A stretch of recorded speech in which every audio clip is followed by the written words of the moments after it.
ஈரேழு ஜென்மங்கள் எடுத்தாலும் உனை சேருவேன்.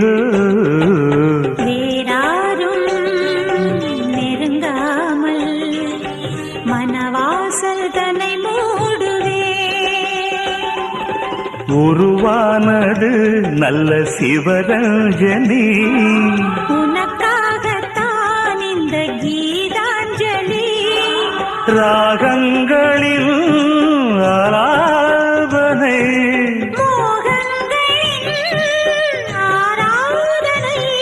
உடலும் மனமும் தழுவும் பொழுதில் உருகும் ஒரு ஜீவன்தான் உன் பாடல்தான் ஓயாமல் இசைக்கின்றது.